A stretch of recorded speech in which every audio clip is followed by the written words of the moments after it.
Ma'asyiral muslimin yang dimuliakan Allah Azza wa Jal, malam ini kita akan membahas biasa sirah para nabi. Tapi ada hal yang menarik untuk kita bahas di malam hari ini, tentang 10 fitnah yang akan melanda di akhir zaman. Ma'asyiral muslimin yang dimuliakan Allah Subhanahu wa taala, Hudzaifah ibn al-Yaman radhiyallahu an suatu ketika bermajlis dengan Amirul Mukminin Umar bin Khattab radhiyallahu an, sahabat-sahabat yang lainnya. Kemudian Umar radhiyallahu an mengatakan, ayyukum sami'a Rasulullah sallallahu alaihi wasallam yadhkurul fitan. Siapa di antara kalian yang mendengar dari Nabi sallallahu alaihi wasallam saat Rasul menyebutkan tentang fitnah-fitnah yang akan muncul? Faqala qaumun, maka sebagian para sahabat mengatakan, nahnu sami'na, ya kami mendengarnya. Faqala la'allakum ta'nuna fitnatar rajuli fi ahlihi wa jari. Maka Umar mengatakan, boleh jadi yang kalian sangkakan itu kalian mendengar soal fitnah seseorang, keluarga dan tetangganya. Maka sahabat yang lain mengatakan, ajal ya, tentu. Maka Umar mengatakan, tilka tukaffiruhas salatu wassiyam wassadaqatu. Kalau hanya itu fitnah-fitnah yang kalian maksud, itu bisa dihapus dengan salat, puasa dan sedekah. Walakin, akan tetapi, kata Umar, yang aku tanyakan bukan itu. Ayyukum sami'an nabiyya sallallahu alaihi wasallam yadhkurul lati tamuju maujal bahri. Yang aku tanyakan adalah fitnah yang akan menghantam kalian seperti gelombang lautan yang akan menghempaskan kalian.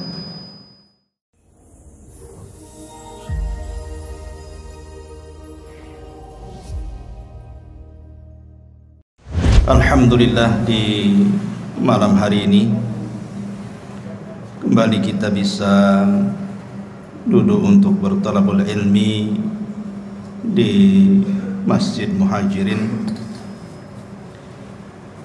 Salawat dan juga salam tak lupa kita haturkan kepada Rasul kita, Nabi besar Muhammad sallallahu alaihi wa ala alihi wasallam.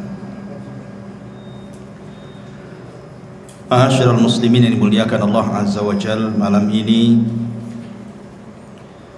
kita akan membahas biasa sirah para nabi. Tapi ada hal yang menarik untuk kita bahas di malam hari ini, tentang 10 fitnah yang akan melanda di akhir zaman. Ma'asyiral muslimin yang dimuliakan Allah Subhanahu wa taala, Hudzaifah ibn al-Yaman radhiyallahu an suatu ketika bermajlis dengan Amirul Mukminin Umar bin Khattab radhiyallahu an, sahabat-sahabat yang lainnya. Kemudian Umar radhiyallahu an mengatakan, ayyukum sami'a Rasulullah sallallahu alaihi wasallam yadhkurul fitan. Siapa di antara kalian yang mendengar dari Nabi sallallahu alaihi wasallam saat Rasul menyebutkan tentang fitnah-fitnah yang akan muncul? Faqala qaumun, maka sebagian para sahabat mengatakan, nahnu sami'na, ya kami mendengarnya. Faqala la'allakum ta'nuna fitnatar rajuli fi ahlihi wa jari. Maka Umar mengatakan, boleh jadi yang kalian sangkakan itu kalian mendengar soal fitnah seseorang, keluarga dan tetangganya. Maka sahabat yang lain mengatakan, ajal ya, tentu. Maka Umar mengatakan, tilka tukaffiruha as-salatu was-siyamu was-sadaqatu. Kalau hanya itu fitnah-fitnah yang kalian maksud, itu bisa dihapus dengan salat, puasa dan sedekah. Walakin, akan tetapi, kata Umar, yang aku tanyakan bukan itu. Ayyukum sami'an nabiyya sallallahu alaihi wasallam yadhkurul lati tamuju maujal bahri. Yang aku tanyakan adalah fitnah yang akan menghantam kalian seperti gelombang lautan yang akan menghempaskan kalian. Qala Hudzaifah, maka Hudzaifah berkata, fa askatal qaum. Maka sahabat yang lain pun terdiam. Fa qultu ana, kata Hudzaifah, aku tahu. Qala, maka Umar mengatakan, anta lillah wa abu. Wahai Hudzaifah, demi Allah, ceritakan fitnah itu. Maka Hudzaifah ibn Yaman mengatakan, sami'tu Rasulullah sallallahu alaihi wasallam tu'radul fitan 'alal qulubi kal hasiri 'udan 'udan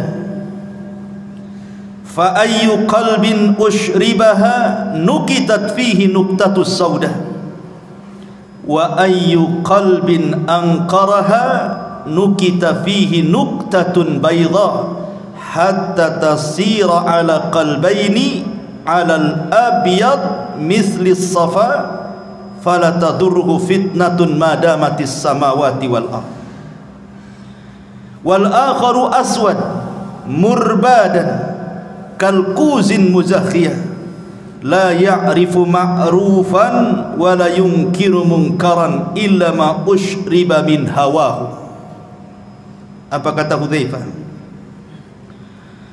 Kata Hudzaifah ibn Yaman radhiyallahu anhu, dia mengatakan, fitnah akan dihamparkan ke hati-hati setiap manusia seperti tikar dihamparkan sehelai demi sehelai. Maka hati mana saja yang akan menyerapnya, maka akan berbekas satu titik hitam padanya. Dan hati mana saja yang mengingkarinya, maka akan berbekas titik putih di hatinya.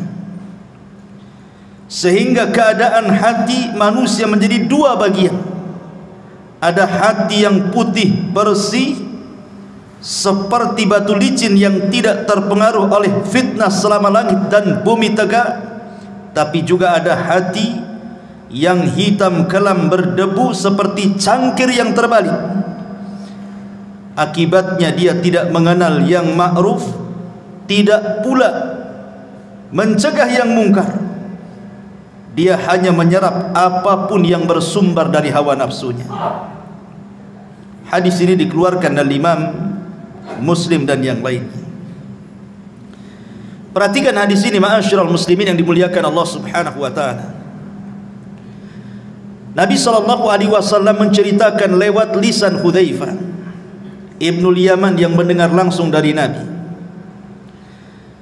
bahwa nanti fitnah itu akan dihamparkan di tengah-tengah manusia seperti tikar yang dihamparkan berhelai-helai. Kemudian kata Hudzaifah ibn Yaman, beliau mengatakan, fa ayyu qalbin ushribaha, siapapun yang kemudian punya hati dan menyerap fitnah itu, maka hatinya akan diletakkan titik hitam. Siapapun yang mengingkari fitnah itu, maka Allah akan letakkan titik putih di hatinya. Di sini Nabi SAW mengisyaratkan bahwa di akhir zaman akan banyak fitnah yang muncul. dan fitnah itu mengotori hati setiap manusia kecuali orang-orang yang Allah rahmati. Kenapa di sini Nabi SAW bicara soal hati? Karena masuknya fitnah itu dari hati. Masuknya fitnah itu dari hati. Makanya Rasul bercerita tentang hati. Karena kemuliaan manusia juga ada pada hati, sebagaimana kehinaan manusia juga ada pada hatinya. Lihat ketika Allah Subhanahu wa taala bersumpah dengan wattini wazzaitun wa turi sinina wa hadzal baladil amin. Allah bersumpah dengan apa? Dengan dua buah, yang pertama tin dan zaitun, yang kedua bersumpah dengan dua tempat, Tur, maksudnya bukit Tur di mana Musa mendapatkan Taurat, wa hadzal baladil amin, dan juga dengan Mekah. Apa kaitannya dua tempat dengan dua buah itu? Bukit Tur adalah bukit yang sangat suci, makanya Allah katakan muqaddasi tuah, bukit yang disucikan. Dan Mekah juga negeri yang disucikan oleh Allah Azza wa Jalla. Lalu apa kaitannya dengan tin dan zaitun? Tin dan zaitun itu maksudnya diarahkan ke Palestina, karena di Palestina inilah banyak tumbuh tin dan zaitun, maksudnya Masjidil Aqsa. Jadi Allah bersumpah dengan tempat-tempat suci. Aqsa tempat suci, Bukit Tur tempat suci, Mekah juga tempat suci. Kemudian setelahnya Allah Subhanahu wa taala bicara soal kondisi dua manusia. Manusia yang pertama fi ahsani taqwim, sebaik-baik ciptaan, dan manusia yang kedua aradatnahu fi asfala safilin, manusia yang direndahkan serendah-rendahnya, bahkan boleh juga lebih rendah dibandingkan binatang. Dari sini menunjukkan bahwa kebersihan hati itu bisa mengangkat derajat manusia, dan kekotoran hati itu bisa merendahkannya. Makanya Allah mengatakan qad aflaha man zakkaha wa qad khaba man dassaha. Sungguh beruntung orang-orang yang membersihkan hati, dan sungguh rugi dan tidak beruntung orang-orang yang mengotorinya. Ma'asyiral muslimin yang dimuliakan Allah Subhanahu wa taala, dari sini kita bertolak bahwa nanti di akhir zaman hati kita akan diuji dengan berbagai macam fitnah. Kalau hati kita mudah mendapatkan fitnah, maka Allah letakkan titik hitam dalam hati kita. Ketika semakin banyak titik hitam itu, maka hati akan susah dapat hidayah. Makanya Rasul mengibaratkan kalkuzi muzahiyah, seperti cangkir yang terbalik. Anda tahu cangkir? Inilah cangkir. Ini cangkir. Kalau dibalik, maka tidak akan ada lubang di belakangnya. Walaupun kita isi air cangkir yang terbalik itu, air tidak akan pernah masuk ke dalam cangkir itu. Begitulah hati yang hitam, dimasuki hidayah dia tidak akan masuk.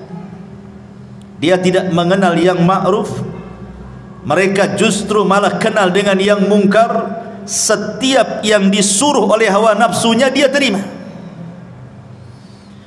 Dari sini ma'asyiral muslimin yang dimuliakan Allah Azza wa Jalla, manusia akan diuji dengan berbagai macam fitnah. Maka malam ini kita akan bicara tentang 10 fitnah akhir zaman.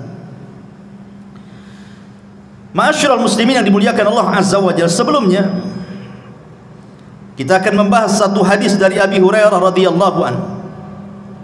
Nabi sallallahu alaihi wasallam bersabda, badiru bil a'mali fitanan ka qita'il lailil mudlim, yusbihu ar-rajulu fiha mu'minan wa yumsi kafira, wa yumsi mu'minan wa yusbihu kafira, yabi'u dinahu bi aradin minad dunya. Dari Abu Hurairah radhiyallahu anhu, Rasul bersabda, bersegeralah kalian memperbanyak amal saleh sebelum datang fitnah seperti penggalan gelap di malam hari. Di mana ada seseorang nanti di akhir zaman, paginya dia beriman, sorenya sudah kafir. sorenya beriman, paginya pula dia kafir karena menjual agamanya dengan kehinaan dunianya. Para ulama menyebutkan 3 faedah dari hadis ini. Pertama, hadis ini memberikan motivasi kepada kita agar bersegera untuk banyak-banyak beramal saleh sebelum datang waktu di mana kita tidak mampu beramal lagi. Di sini ada faedah agar kita segera beramal saleh sebelum datang waktu kita tidak bisa melakukannya. Makanya Nabi SAW dalam hadis yang lain mengatakan apa? Badiru bil a'mali sab'an. Bersegeralah kalian sebelum datang 7 perkara. Hal tantadiruna illa faqran munsiyah, au ghinan mutghiyah, au maradan mufsidah, au haraman mufannida, au mautan mujhiza, au dajjal fasyarru ghaibin yuntadhar, au sa'atu was-sa'atu adha wa amar. Kata Nabi SAW, beramalah kalian, bersegera beramal sebelum datang 7 perkara. Yang pertama, kefakiran yang melupakan, kefakiran yang menjadikan lupa kepada Allah karena sibuk mencari dunia, lupa pula dengan ibadah. Atau kalau dia selamat dari kefakiran, belum tentu selamat dari kekayaan yang melampaui batas, karena kekayaan itu bisa melupakan orang. Okelah dia selamat, dia kaya, dia pun taat kepada Allah Azza wa Jal, belum tentu selamat dari yang ketiga, maradan mufsida, sakit yang membuat dia terduduk tidak bisa beramal. Kaya tapi tidak bisa sholat ke masjid, sakit. Kaya tapi tidak bisa dia bersilaturahim karena tidak bisa bergerak. Oke, dia selamat dari sakit, belum tentu selamat dari yang keempat, haraman mufannida, pikun, pikun yang melupakan segalanya. Oke, dia selamat dari pikun, tapi dia tidak selamat dari yang kelimanya, mautan mujahiza, mati mendadak, ketabrak, jatuh, mati mendadak. Atau mungkin dia selamat dari kematian mendadak, bisa jadi yang keenam, atau dia mendapatkan dajjal, dan dajjallah seburuk-buruk fitnah yang tersembunyi yang ditunggu oleh setiap manusia. Oke, dia selamat dari dajjal, dia tidak selamat dari kiamat. Ini 7 perkara. Kata Rasul, bersegera beramal soleh sebelum datang 7 perkara ini. Kemudian faedah yang kedua dari hadis ini memberikan satu isyarat bahwa di akhir zaman nanti akan banyak terjadi berbagai macam fitnah, di mana datangnya fitnah ini beruntun, belum selesai yang ini datang yang itu, belum selesai yang itu datang yang lainnya pula. Makanya Nabi SAW juga mengatakan, badiru bil a'mali sittan, bersegeralah kalian untuk beramal soleh sebelum datang 6 perkara. Imaratus sufaha, munculnya para pemimpin-pemimpin jahil yang merusak agama dan dunia. Kasratus syurat, banyaknya keamanan negara karena banyak kerusuhan di mana-mana. Wa bai'ul hukmi, jual beli hukum di pengadilan, membayar pengacara, membayar saksi, menyogok hakim. Istighfafan biddima, murahnya sebuah darah, pembunuhan mudah sekali, seolah-olah yang membunuh tidak tahu kenapa dia bisa membunuh, yang dibunuh makin bingung kenapa bisa dibunuh. Au qati'atir rahim, banyaknya orang memutus silaturahim. Au nasyun yattakhiduna al-Qur'ana mazamir, atau Al-Quran hanya disamakan dengan nyanyian. Orang mengundang orang itu untuk membaca Quran hanya untuk dinikmati lagunya, bukan untuk ditadaburi. Yuqaddimuna ahadahum liyughanniyahum wa in kana aqalluhum fikha, hanya diundang untuk mengaji, dinikmati lagunya walaupun dia tidak paham soal fikihnya. Dan fitnah ini banyak, ini hanya sekelumit bahwa Rasul akan menjelaskan di akhir zaman akan muncul yang seperti ini. Ini belum selesai, tumbuh yang itu yang selesai, datang pula yang lainnya, dan begitu seterusnya. Dan yang ketiga, zaman kita ini ikhwan adalah zaman fitnah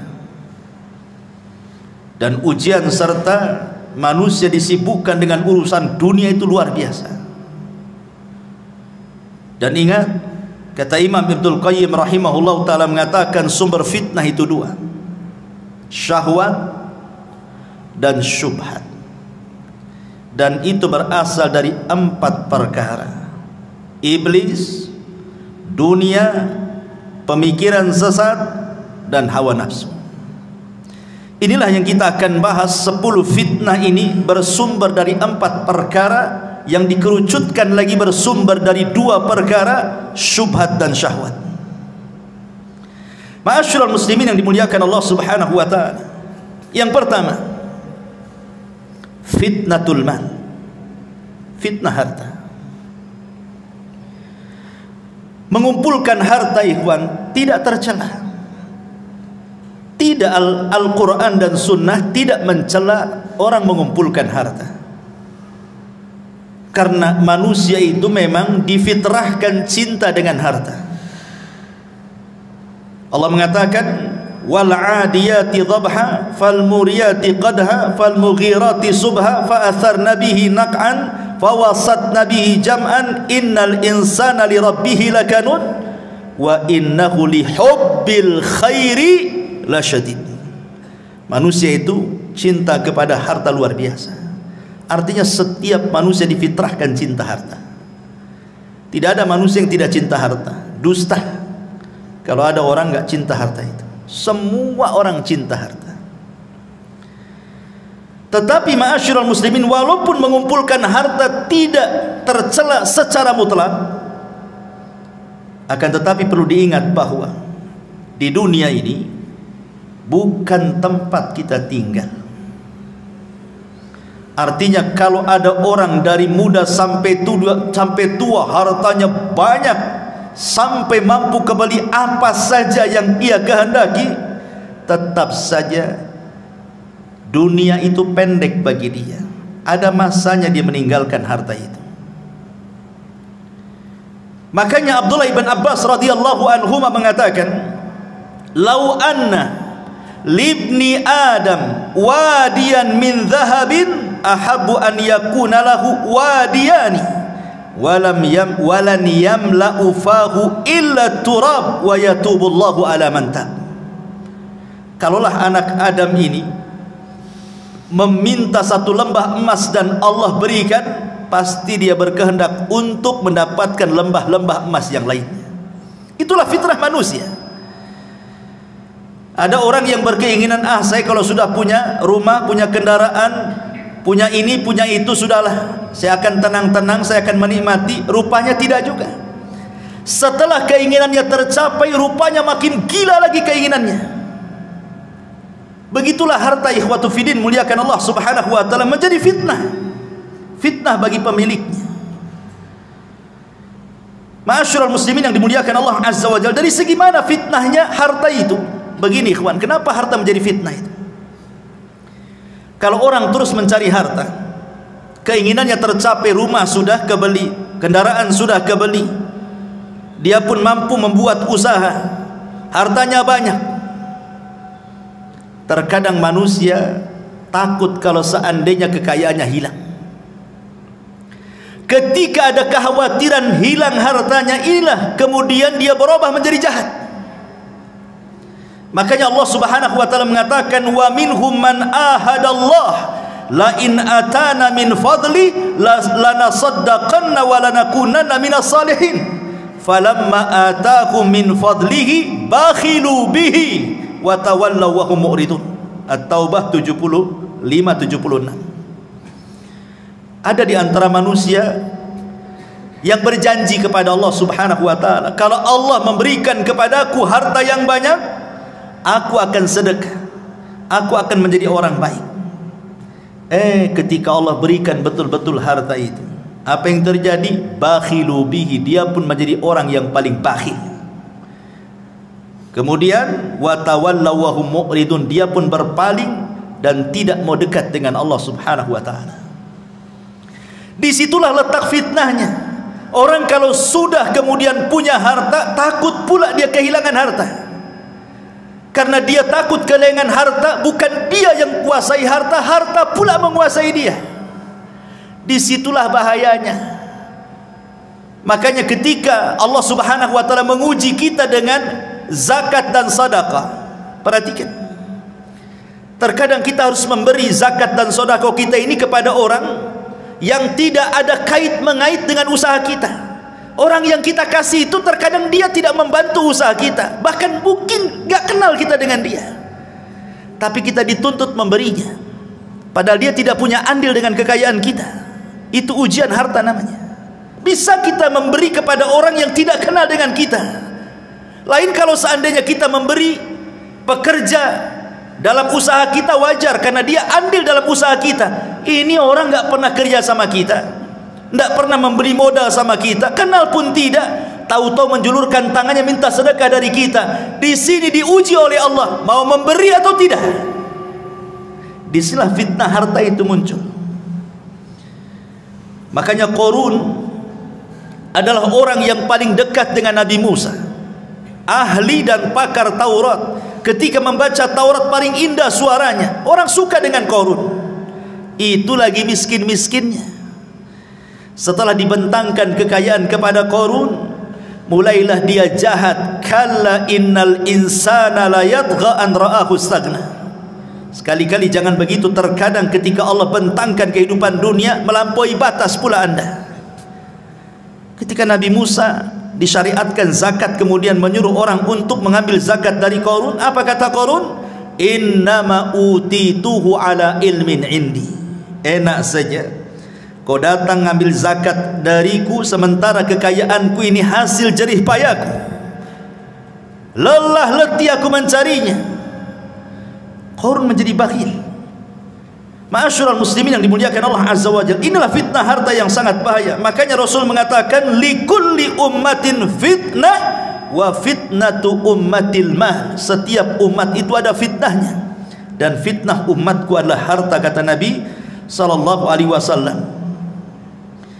Ma'asyiral muslimin yang dimuliakan Allah Subhanahu wa taala, apalagi kalau kita lihat di zaman sekarang, ikhwan, zaman globalisasi, zaman di mana orang mampu mengakses yang jauh menjadi dekat. Tontonan setiap hari kita bisa lihat di televisi, YouTube, dan semua media-media massa. Lihat yang dipertontonkan di hadapan kita. Terkadang sinetron-sinetron, film-film, semua bicara kemegahan. Konten-konten YouTube hanya bicara soal rumah megah, kendaraan megah, tanah luas, macam-macam. Sementara yang nonton itu orang-orang miskin, orang-orang susah. Kebayang dia kepengen seperti itu. Tengok tetangga rumahnya makin besar, kebayang kapan saya seperti dia. Akhirnya ketika itu bayangannya lupa dengan yang di atas, karena dia ingin mengejar hayalannya. Di situ fitnahnya. Ma'asyiral muslimin yang dimuliakan Allah Subhanahu wa taala, padahal kalau kita melihat hakikat harta, kata ulama, at-tajmi' wa tafriq, harta itu sebenarnya hanya dikumpul-kumpul, habis itu ditinggal. Coba lihat orang-orang yang kaya miliarder itu, triliunan uangnya itu, kekayaannya masih numpuk di atas bumi, dia pula sudah pulang ke bawah bumi. Siapa yang menikmati itu? Dia lelah mencari harta, lelah berkeringat dari muda sampai tua jadi orang kaya. Habis itu terkena penyakit, mati. Dia belum sempat menikmati kekayaannya. Siapa yang menikmati? Ahli warisnya. Terkadang ahli warisnya tidak bersyukur dengan kekayaan ditinggalkan orang tuanya. Tidak ada pun dia bersedekah untuk orang tua yang sudah mewariskan hartanya, kan? Itulah fitnah harta di sini. Tajmi wa tafrid. Ini yang pertama. Yang kedua, fitnatul jah. Fitnah kedudukan. fitnah kekuasaan, fitnah kepemimpinan, fitnah ingin terkenal, dihargai orang, disambut orang, ingin dipuji orang, ingin disanjung orang, takut kehilangan kekuasaannya, takut ditinggalkan orang, takut tidak dihargai lagi. Akhirnya apa yang terjadi? Dia pun tagha, persis seperti Firaun, tagha melampaui batas. Karena memang tabiat fitnatul jah ini, ikhwan, fitnah kekuasaan ini identik dengan fitnah keserakahan.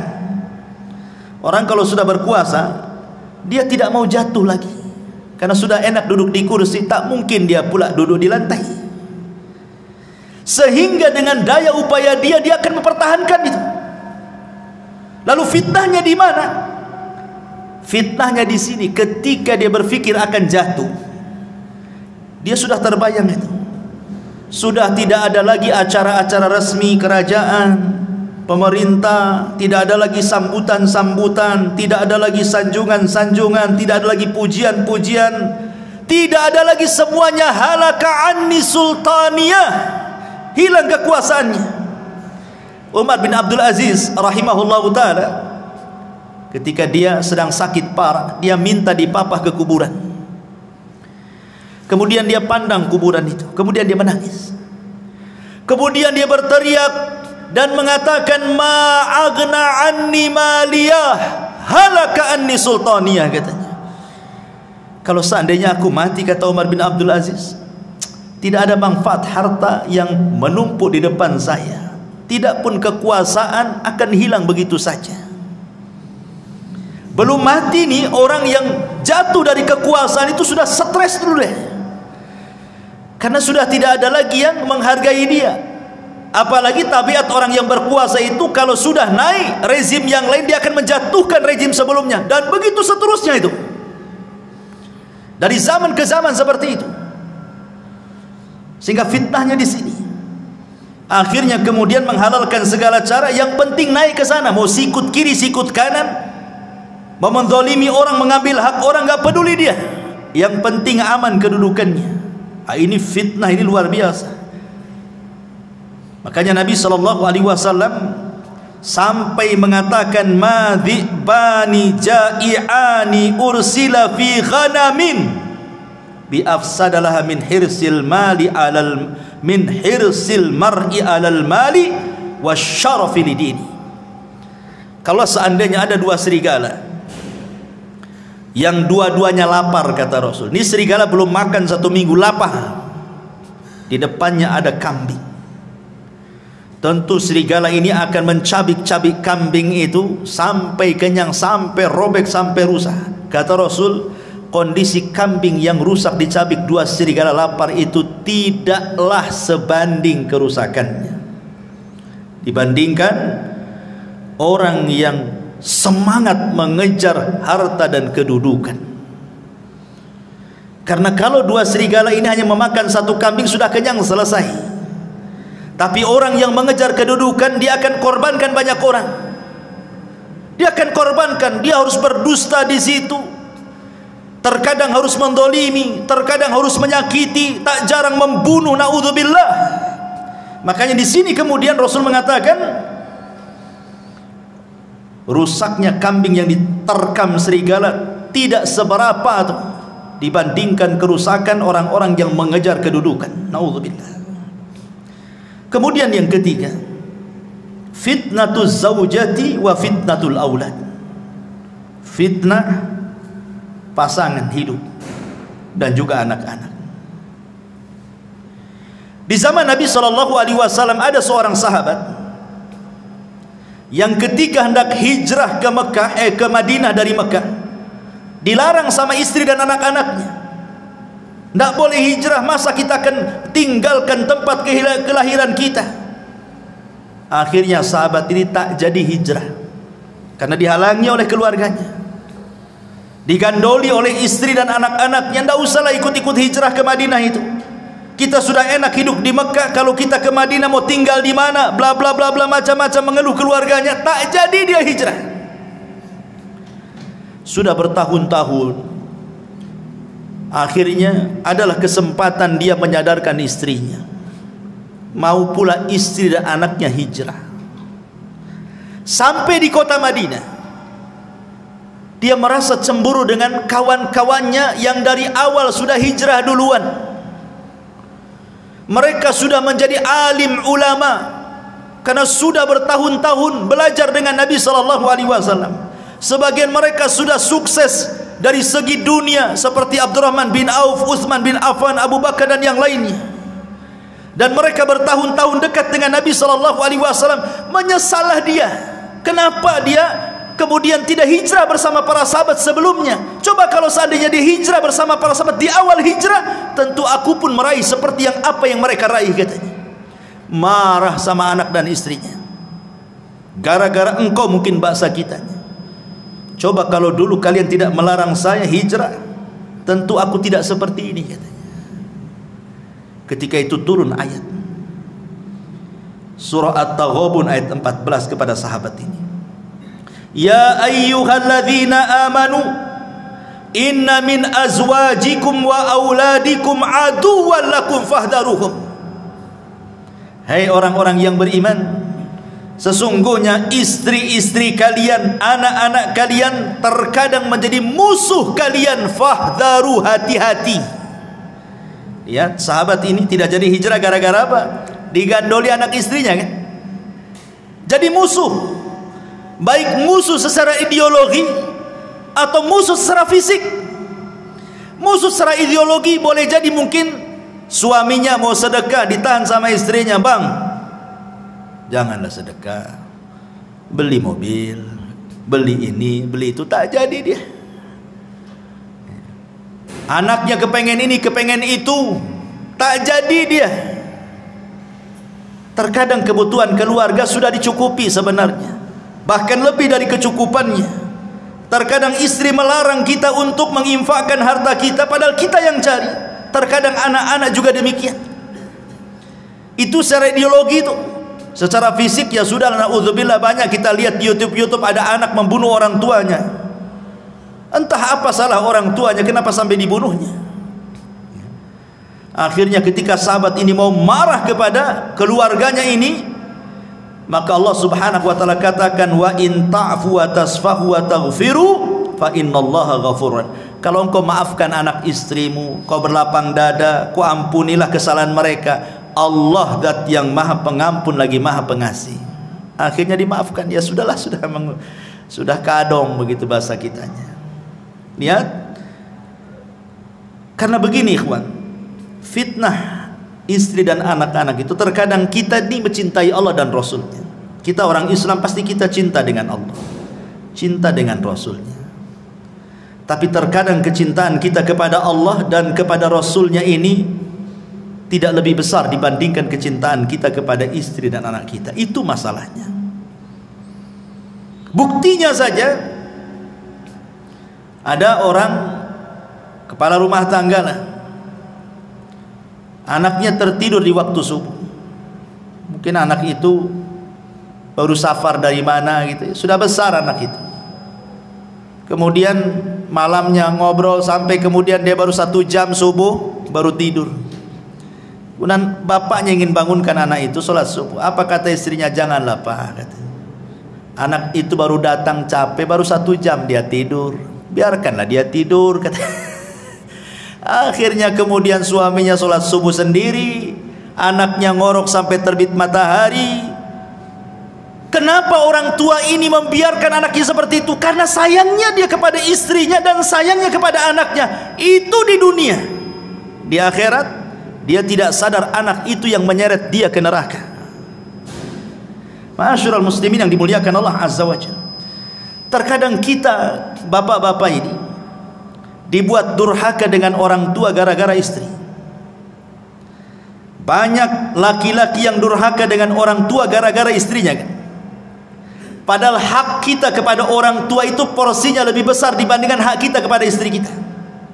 Kalau seandainya ada uang 1 juta, kemudian di situ ada 2 orang, 1 orang tua, 1 istri, kemana uang ini saya sedekahkan? Kata Rasul, Allah berfirman, yas'alunaka madza yunfikun. ma anfaqtum min khairin falil walidaini. Mereka bertanya-tanya kepadamu, wahai Muhammad, kalau saya punya uang kemana saya sedekahkan? Maka katakan ya Muhammad, kata Allah, sebaik-baik sedekah itu berikan kepada orang tua. Tetapi berapa banyak istri yang mempengaruhi kita, akhirnya kita durhaka dengan orang tua kan? Sampai ada seseorang itu curhat dengan saya, menangis nih seorang suami, karena dia lelah bekerja, dia harus sembunyi-sembunyi loh itu nyisipkan uang gajinya, karena setiap gajian langsung disambar istrinya. Jadi sisihkan sedikit-sedikit hanya untuk mengirim orang tuanya. Nangis dia. Kenapa harus izin sama istrinya? Dia yang cari kerja. Tidak boleh seorang suami seperti itu, dan tidak pun layak istri seperti itu. Masa kemudian suami disudurhaka dengan orang tuanya? Itulah kadang-kadang fitnah istri seperti itu kan. Atau lebih daripada itu, dibuatnya kita ini memutus silaturahim dengan kerabat. Setiap mau ngirim, mau ngasih bantuan, istri pula tak boleh kan. Akhirnya terputuslah silaturahim. Naudzubillah. Terkadang juga bisa bertengkar dengan tetangga loh, gara-gara istri dan anak-anak kan Pak ya. Padahal yang salah anak kita sebenarnya. Kalau kita mau meneliti kasusnya, yang salah itu anak. Tapi kita kadang orang tua terpengaruh dengan sayangnya kepada anak, dilabraknya tetangga. Anaknya sudah akur salaman dengan sesama anaknya, kita pula 7 turunan dendamnya tak habis-habis. Ya kan? Fitnah. Ya. Ma'asyiral muslimin yang dimuliakan Allah Subhanahu wa taala. Ini fitnah keluarga. Kemudian yang tak kalah parahnya lagi ada namanya fitnatun nisa. Ini yang keempat. Fitnah perempuan. Nabi SAW bersabda dalam hadis Muslim, dan juga dikeluarkan Imam Bukhari, ma taraktu ba'di fitnatan adarru ala rijali minan nisa. Tidak ada yang aku tinggalkan setelahku fitnah yang lebih besar dibandingkan fitnah wanita. Kita lihat Adam dicipta dari apa? Dari tanah. Kalau Hawa dicipta dari siapa? Dari tulang rusuk Adam. Ahli tafsir mengatakan saat Adam tertidur, diambil tulang rusuk yang paling bengkok, yang paling atas, yang dekat dengan jantung, diambil kemudian diciptakan Hawa. Kenapa saat tidur Adam diambil tulang rusuknya? Supaya Adam tidak benci dengan istrinya. Makanya saat tertidur diambil dan tidak terasa. Pas bangun nampak pula Hawa sudah di depan dia. Artinya tabiat laki-laki karena terbuat dari tanah, makanya dia bergelut dengan tanah kan. Antum yang bangun rumah, bangun ini, bangun itu untuk istri kan. Ya. Dari tanah. Rumah antum dari apa? Dari tanah lah. Dari pasir, dari apa-apa, semua dari tanah. Karena kita laki-laki tercipta dari tanah kan. Makanya kita bangun rumah. Karena istri tercipta dari tulang rusuk yang dekat dengan jantung, makanya fungsi istri itu menenangkan. Itu kalau yang berakal. Dapat pula istri yang tak berakal, habis lantung. Karena dia dekat jantung kan, diciptakan dari tulang rusuk yang paling bengkok, makanya dia dekat jantung untuk memberikan motivasi kepada suaminya. Tapi ternyata banyak pula kemudian wanita-wanita itu yang tidak bersyukur dengan suaminya. Ini masih mencakup fitnah wanita, tapi masih istrinya, masih istri kita maksudnya. Begini Pak, istri itu diciptakan untuk kita itu dalam rangka perhiasan. Jadi wanita itu sebenarnya perhiasan bagi laki-laki. Makanya ketika Nabi SAW mengatakan sebaik-baik perhiasan itu adalah istri yang salehah kan gitu. Karena wanita itu perhiasan bagi laki-laki. Laki-laki lebih suka memandang perempuan dibandingkan barang-barang antik lainnya. Ya kan? Antum lebih suka memandang perempuan dibandingkan celana bagus, tas bagus, walaupun bermerek itu nggak tertarik. Coba dipajangkan satu perempuan yang cantik, nggak berkedip antum. Kalau sama celana berkedip-kedip lah. Ya. Karena memang wanita diciptakan jadi perhiasan bagi laki-laki. Makanya kenapa kenikmatan laki-laki itu lebih banyak dikasih perempuan di sorga. Karena memang difitrahkan laki-laki itu hanya suka perempuan. Kalau yang lain bosan, kalau perempuan gak akan bosan. Berbeda dengan perempuan. Perempuan itu bukan satu-satunya kenikmatan laki-laki. Ya, dia juga difitrahkan cinta dengan kita, tapi kecintaannya bercabang. Ia cinta dengan suami, ia cinta dengan perhiasan, ia cinta dengan baju, dengan pakaian, dengan macam-macam. Makanya kenikmatan di sorga pun bercabang-cabang dia. Dia tidak dikasih bidadara banyak-banyak, satu aja suaminya. Karena di dunia saja perempuan itu dia tidak begitu suka dengan laki-laki. Dia suka kadang, tapi juga ada yang lain yang disukai dia. Makanya lihat perempuan itu, kalau antum kasih hadiah baju senang luar biasa kan. Kalau antum dikasih hadiah sama istri kaos nggak senang, biasa-biasa saja kan, nggak ada surprise-nya sama sekali. Karena hari-hari juga kita pakai kaos kadang seminggu sekali baru ganti. Kalau perempuan kan dikit-dikit ganti, dikit-dikit ganti. Ada pakaian dapur beda dengan pakaian keluar, beda dengan pakaian kearisan, beda dengan pakaian ke pasar, dan begitu seterusnya kan. Laki-laki mana peduli, mau keundangan ya itu, mau sholat ya itu, mau tidur ya itu gitu. Gak peduli dia. Ma'asyiral muslimin yang dimuliakan Allah Azza wa Jalla, masalahnya ikhwan, di mana letak fitnah nih perempuan nih? Yang dimaksud dalam hadis ini, maksudnya di sini bukan istri kita, tapi perempuan yang tidak ada kait mengait dengan kita. Karena begini, ada satu kisah, ini sering saya ceritakan, tapi di sini belum. Abu Abdillah Al-Laghawi rahimahullahu ta'ala, seorang ulama salaf. Abu Abdillah Al-Laghawi rahimahullahu ta'ala bercerita, di zamannya ada anak muda. Anak muda ini rajin sholat, tidak lepas baca Quran, hadir terus di majelis ta'lim, pokoknya anak muda soleh. Dia berjalan melewati satu gereja. Rupanya di dalam gereja itu ada seorang wanita biarawati yang sangat cantik sekali. Entah kenapa pandangannya tertuju kepada wanita itu. Begitulah bapak-bapak, ya, tak sabar kalau melihat yang bening-bening, langsung dituju matanya ke situ. Akhirnya kemudian setiap hari lewat gereja itu, setiap itu pula dia menatap wanita itu. Setan masuk, panah cinta masuk ke yang perempuan dan masuk pula ke yang laki-laki. Akhirnya mulai saling mengirim surat karena tidak berani dia mendekat gereja. Surat dibalas surat, perjanjian dibalas janji, ketemu dibalas ketemu, akhirnya ngobrol, jatuh cinta, kemudian kepengen menikah. Cintanya kuat luar biasa.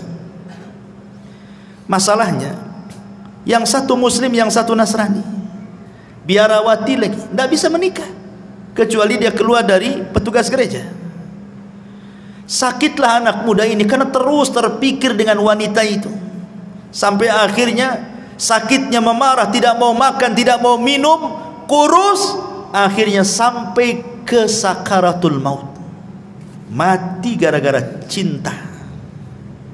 Sebelum dia mati, ini Abu Abdillah Al-Laghawi ini menceritakan kisah ini. Dia datang, dia mengatakan, zurtu ilaih, aku menziarahi laki-laki itu, kemudian aku ajak dia berdakwah menuju kepada Allah, mengingatkan rahmat Allah untuk bertobat kepada Allah Azza wa Jalla. Tapi di luar pemikiran Abu Abdillah Al-Laghawi, rupanya laki-laki ini mengatakan, ya imam, kamu tahu kasusku dengan wanita itu, katanya. Aku cinta berat dengan wanita itu, katanya, dan aku tidak mungkin dipisahkan dengan wanita itu. Kalau Allah Subhanahu wa ta'ala haramkan aku tidak berjumpa di dunia, maka jangan pula Allah haramkan aku berjumpa di akhirat, katanya. Kata Imam Abu Abdillah, lalu bagaimana caranya? Kau akan berjumpa di akhirat? Di luar pemikiran Abu Abdillah, tiba-tiba dia mengatakan, kafartu bidini wa amantu bidiniha. Ya imam, saksikan sebelum wafatku, aku kufur dengan agamaku dan aku beriman dengan agama wanita itu, katanya. Dikiranya dengan cara seperti itu dia akan berjumpa di akhirat? La haula wala quwata illa billah. Masalah ini oleh Imam Abu Abdillah Al-Laghawi disembunyikan, tidak mau diceritakan sama orang. Sampai setahun berlalu. Rupanya nasib wanita itu sama pula dengan nasib laki-laki ini. Dia kepikiran laki-laki itu. Akhirnya kemudian kurus kering, tidak makan, tidak minum, sakit sampai pun hampir sakaratul maut. Ini Abu Abdillah Al-Laghawi ini mencoba ziarah kepada wanita itu yang masih Nasrani itu. Karena sakit parah memikirkan si bujang tadi. Kemudian kata Imam Abu Abdillah, "Masya nukia fulana, ada apa dengan kamu? Kenapa seperti ini?" Kata wanita ini, "Engkau sudah tahu kasusku dengan anak muda muridmu itu, wahai Imam. Aku cinta dengan dia. Janganlah Allah Subhanahu wa taala pisahkan aku di akhirat. Sudahlah Allah pisahkan aku di dunia, jangan pula Allah pisahkan aku di akhirat." Kata Imam Al-Laghawi, "Lalu bagaimana caranya?" "Amantu bidinihi wa kafartu bidini." Aku beriman dengan agama dia dan aku kufur dengan agamaku. Subhanallah, terbalik-balik. Lihat, dia sudah Allah pisahkan di dunia, Allah pisahkan pula di akhirat. Nggak ketemu tuh. Di dunia sudah dipisahkan, di akhirat pun dipisahkan. Kenapa? Yang satu mukmin, yang satu kafir, kan gitu ya. Begitulah takdir, ikhwan. Istidraj syaitan namanya. Hati-hati. Ya. Makanya dulu saya punya tetangga, kan pernah cerita di sini. Saya masih tinggal di Batam Center itu. Kasusnya kurang lebih dengan kasusnya yang diceritakan Abu Abdillah Al-Laghawi ini. Tetangga, depan-depanan rumahnya. Dia seorang wanita muslimah menikah dengan laki-laki Nasrani karena kaya. Akhirnya dia masuk Nasrani wanita ini, sampai punya anak banyak. Walaupun nasihati sama istri juga tak dengar juga. Qadarullah pula, suaminya ini ada hubungan dengan perempuan yang ketiga, dan yang ketiga ini wanita muslimah. Ketahuan, cekcok, cerai. Akhirnya si laki-laki ini menikah dengan wanita muslimah, tapi syaratnya dia harus mu'alaf. Pertama, dia memurtadkan orang. Sekarang dia menikah dengan wanita muslimah, dia pula yang murtad dari agamanya masuk ke dalam Islam. Terbalik-balik dunia, ikhwan. Inilah dunia dalam berita namanya. Ya. Ma'asyiral muslimin yang dimuliakan Allah Azza, begitulah hidayah. Makanya fitnah perempuan ini sampai kepada taraf kufur. Sampai seorang ulama bercerita, dulu ada seorang hafidul Quran, betul-betul menghafal Quran. Hafal Quran di kepalanya. Ketika dia ikut jihad perang melawan tentara orang-orang Nasrani. Dalam Islam kan wanita tidak disuruh perang. Wanita itu ikut perang ya untuk mengobati orang yang keluka, masak dan begitu seterusnya kan dalam peperangan. Tapi maju di front terdepan itu tidak ada wanita dalam Islam seperti itu. Tapi orang-orang kafir biasa, mereka tentara wanita itu di depan. Rupanya anak muda yang hafal Quran ini digoda pula oleh salah satu tentara wanita Nasrani, diteriaki. Akhirnya entah kenapa kemudian masuk pula kesukaan laki-laki ini kepada wanita Nasrani, padahal musuh perangnya itu. Sampai dia terbayang-bayang satu malam tak bisa tidur. Kemudian dia mengintai-ngintai di manalah tenda wanita itu, padahal musuhnya tuh. Syaitan masuk betul pada hatinya. Sampai dia datang kepada komandannya yang Nasrani itu, ditunjukkan di mana wanita itu. Tapi kata komandannya, tidak bisa, kau ini seorang muslim, kau musuhku, katanya. Kata laki-laki anak muda ini, gimana caranya agar aku bisa ketemu dan kenalan dengan wanita itu? Gampang, murtad dari agamamu, jadilah kau Nasrani, kau jodohkan kau dengan dia, katanya. La haula wala quwwata illa billah. Betul. Akhirnya dia murtad, hafal Quran, murtad, jadi Nasrani, gara-gara perempuan. Kemudian menikah. Setelah beberapa tahun berjumpalah dengan kawan-kawan yang muslim ini. Kemudian ditanya anak muda ini, "Ya fulan, aina Qur'anu? Aina salatu? Aina ibadatu?" Di mana Qur'anmu? Di mana salatmu? Di mana ibadahmu, katanya. Dia mengatakan, "Demi Allah, sudah hilang di kepalaku kecuali hanya satu ayat." Cuma satu ayat, katanya. 30 juz hilang kecuali satu ayat. Kata seorang muslim, hat, ainal ayat? Kalau begitu bacakan ayat yang tinggal tersisa satu ayat itu katanya. Kemudian dia mengatakan, ma yawaddul ladzina kafaru law kanu muslimin. Apa artinya? Ma yawaddul ladzina kafaru, nanti pada hari kiamat orang-orang kafir itu yawaddu, berkeinginan kalau mereka menjadi seorang muslim. Itu pula yang diingat ayatnya. Subhanallah. Itu kan nyindir dia, bodoh itu bahasanya kan itu. Nanti pada hari kiamat orang-orang kafir itu kepengen mereka jadi Islam, kok kamu pula jadi Nasrani, gitu maksudnya. Itu pula yang dihafalnya itu. Makanya dahulu ada seorang alimin ulama ahli sunnah namanya Imran ibn Hittan. Ini seorang ulama tabi'in yang menceritakan Muhammad ibn Sirin, seorang alimin ulama tabi'in. Imran ibn Hittan ini seorang pakar hadis, pakar tafsir, pakar syair dan macam-macam ilmu, sampai dijuluki ulama hadis di zaman itu. Tertarik dengan seorang wanita. Wanita ini anak daripada pamannya, sepupuan dengan dia, cantik jelita. Masalahnya satu keluarga pamannya khawarij semuanya, bahasa kitanya teroris semuanya.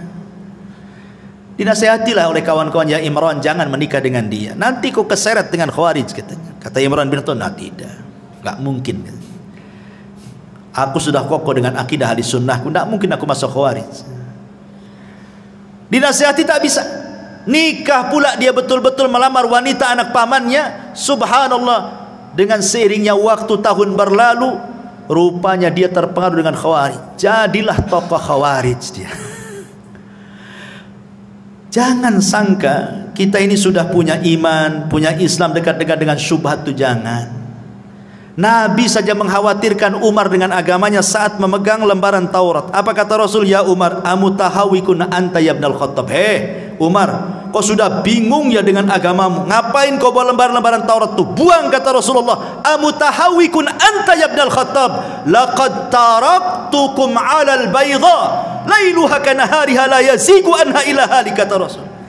Aku loh tinggalkan Islam ini terang benerang, malamnya seperti siangnya, yang tidak berpaling kecuali hancur. Kau pula bawa lembaran Taurat. Buang wahai Umar. Dibuang sama Umar. Sekelas Umar dikhawatirkan agamanya sama Nabi. Siapa yang bisa membandingi Umar bin Khattab dengan kita, yang kalau dia satu jalan dengan setan, setannya yang kabur?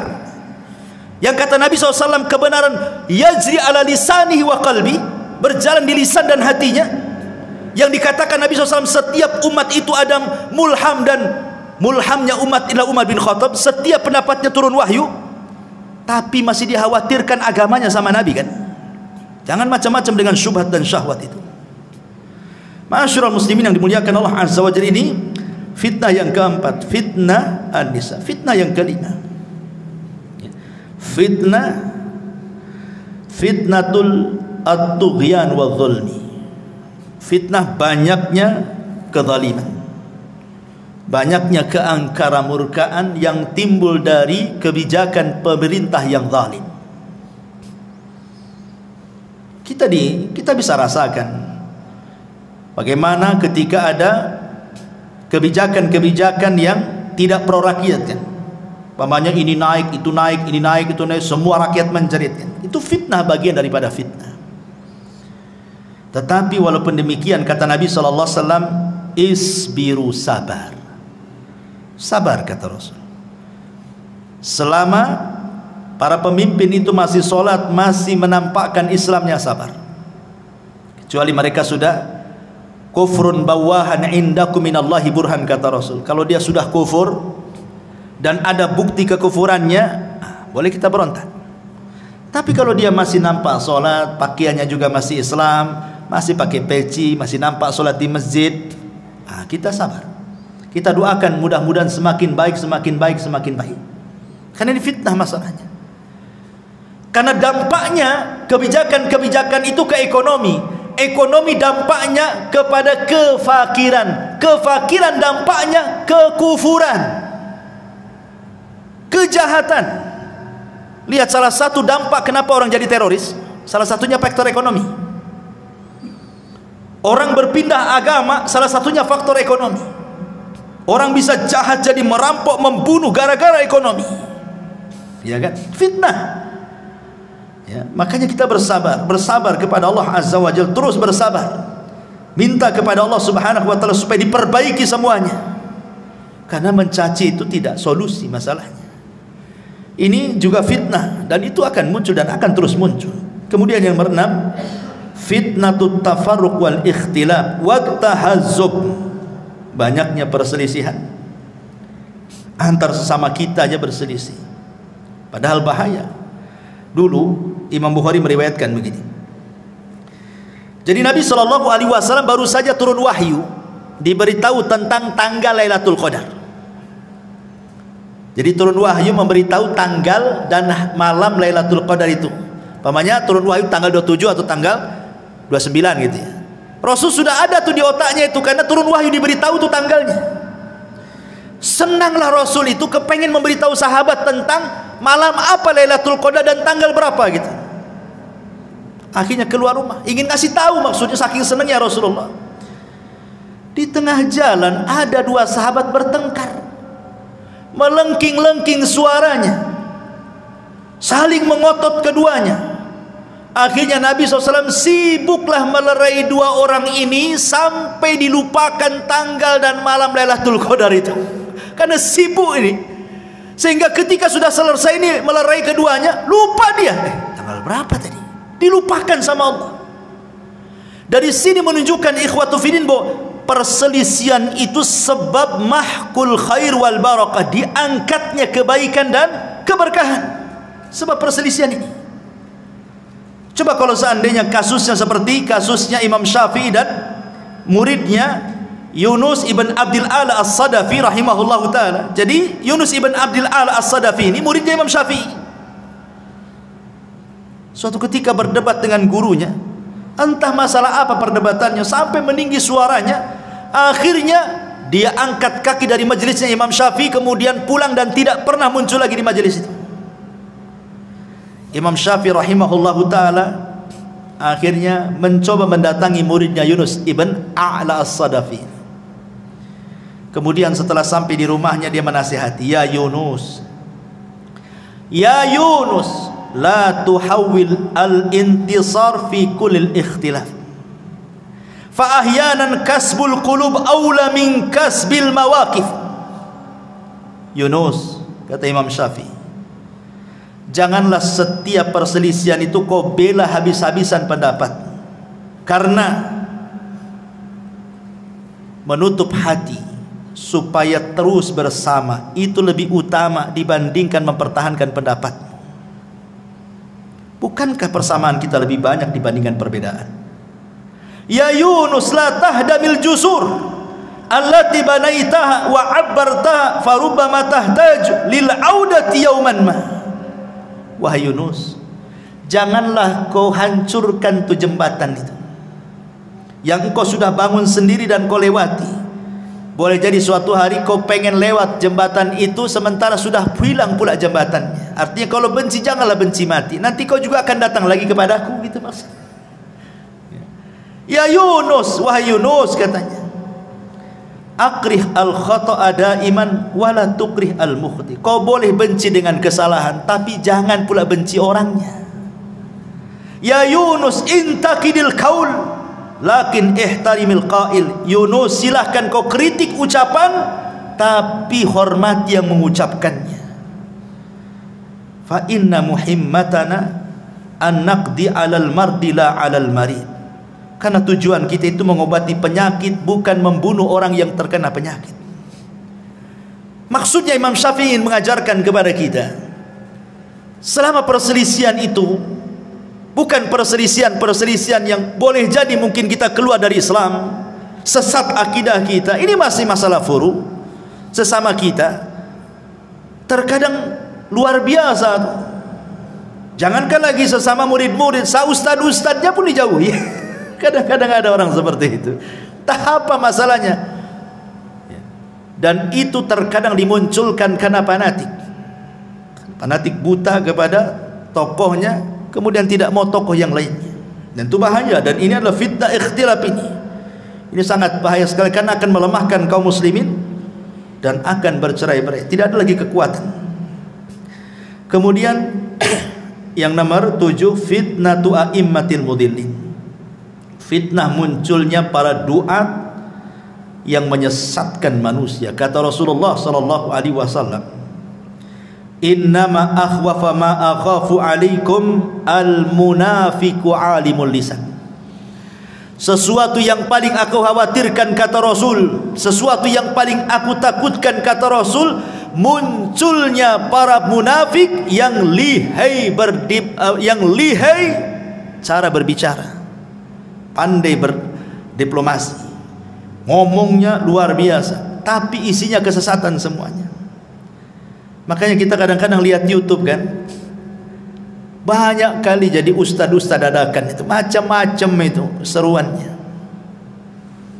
Sampai saya pernah ceritakan kan, ada seorang dai di Malaysia itu sampai mengklaim dia bisa menyelamatkan murid-muridnya dari neraka kan. Masuklah ke jamaah saya, kalau kalian masuk neraka akan kulempar serbanku, tinggal tangkap ku masukkan ke surga. Enak kali masuk surga, ada jaminan pula masuk jamaah dia. Ini multi level marketing atau ajaran Islam ini ya, mau cari-cari banyak orang. Bukan begitu ya, bukan semudah orang itu naik surga. Naik surga itu darajat, naik susah. Kalau nerakanya darokat, tinggal jegur saja. Gak perlu belajar masuk neraka itu, gak perlu sekolah tinggi-tinggi, beli saja minum khamar, minum masuk neraka. Ma'asyiral muslimin yang dimuliakan Allah Azza wa Jalla. Kemudian juga karena waktu juga, yang ke-8, fitnatul qatli, fitnah pembunuhan yang disebut dengan al-haraj. Orang mudah membunuh. Zaman sekarang orang mudah membunuh. Kata Nabi SAW, al-qatil la yadri fima qatal wal maqtulu la yadri fima qutil. Orang yang membunuh bingung kenapa dia bisa membunuh, orang yang dibunuh pula bingung kenapa pula bisa dibunuh. Enggak jelas alasannya, main bunuh-bunuhan begitu saja. Gara-gara waris, ya kan? Gara-gara masalah utang piutang, bunuh-bunuhan. Gara-gara soal dendam, bunuh-bunuhan. Macam-macam. Cemburu suami istri cerai, dibunuh pula istrinya. Begitu seterusnya. Ya. Kemudian yang nomor 9, ini yang paling bahaya. Fitnatuddin, fitnah agama. Makanya kenapa Nabi SAW berdoa kepada Allah, Allahumma la taj'al musibatana fi dinina. Ya Allah, jangan jadikan musibah itu terkena kepada agamamu. Silahkan kau uji anakku, istriku, hartaku, usahaku, silahkan, tapi jangan diuji agamaku. Karena kalau sudah yang diuji agama ini bahaya. Orang bisa kufur, bisa syirik, bisa macam-macam, nggak akan bahagia dunia akhirat. Makanya banyak-banyak berdoa kepada Allah, Allahumma la taj'al musibatana fi dinina. Ya Allah, jangan kau jadikan musibahmu menimpa agama. Dan yang terakhir tentu fitnah yang merangkum semua fitnah. Apa itu? Fitnatud Dajjal. Ini merangkum semua fitnah. Makanya surah Al-Kahfi itu Allah Subhanahu wa taala menceritakan tentang kisah Dzulqarnain. Bicara soal kekuasaan. Allah bicara tentang kisah Ashabul Jannatain, tentang harta, 2 kebun yang kufur. Kemudian yang ketiga, kisah tentang Nabi Khidir dan Musa, kisah tentang ilmu. Kemudian kisah Ashabul Kahfi, kisah soal agama. Karena fitnah itu bisa saja dari agama, bisa saja dari dunia, bisa saja dari kekuasaan, bisa saja dari pemikiran. Dan itu ada pada Dajjal. Makanya kenapa kita disuruh membaca surah Al-Kahfi, karena terangkum 4 fitnah ini ada pada Dajjal. Wallahu a'lam bishawab. Ini yang bisa sampaikan, mudah-mudahan ada manfaatnya. Subhanakallahumma bihamdika asyhadu an la ilaha illa anta astaghfiruka wa atubu ilaik. Allahu ta'ala alam. Assalamualaikum warahmatullahi wabarakatuh. Intinya bahwa tolong berakhlak kepada Allah. Membahas tafsir dari surah Al-Imran. Lahirlah Imam Muslim, Abi Dawud, Tirmidzi, Ibnu Hibban. Jadi ketika Yunus alaihi salatu wassalam terkena undian itu,